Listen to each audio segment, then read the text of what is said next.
So should you put silicone over fresh or old grout? This video hopefully will help you out and tackle this problem. We're going to be looking at the shower, a master shower renovation project that I did last year. This is what our original, we had one of those fiberglass inserts, as you can see here.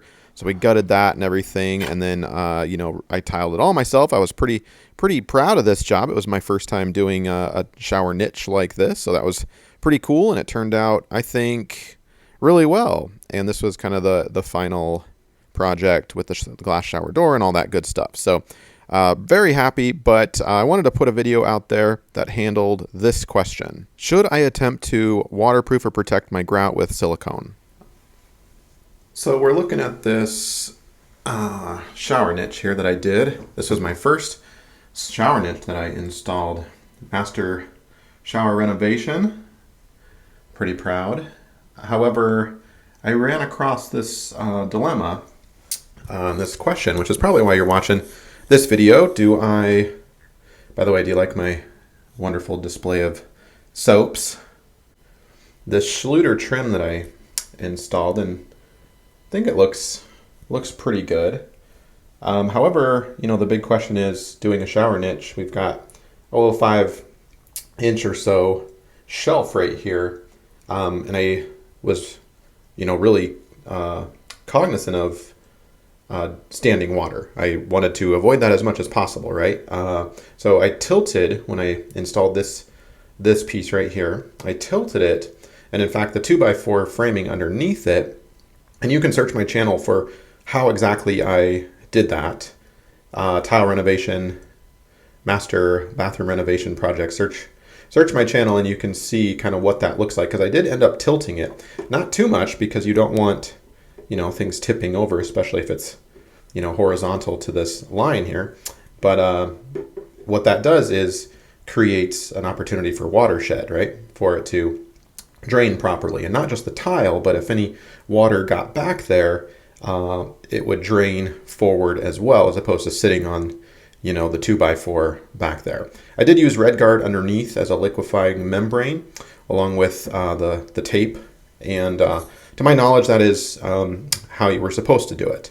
But the big question is, should we put silicone over the grout, right?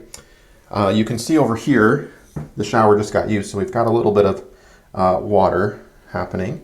I did seal this grout line, all of these grout lines, using a grout sealer, okay? And I did that as well on all my perimeters, okay? But the grout sealer did not act like a silicone. For example, right here you can see that water looks to be kind of absorbing into the grout a little bit, right? And so I wanted to make sure that that did not happen, especially on this shelf, because there's not a lot of water that's hitting it. We have get a closer look here. We've got a handheld, right, in addition to this piece. So sometimes we'll take that off and we'll get some spray over here. But for the most part, water is coming up onto this ledge because your hand is wet, right? And then your shampoo bottle is wet when you put it back. So you can actually see that we've got water right here on the ledge from exactly as I described it. And there's a little puddle kind of right there. Can you see that?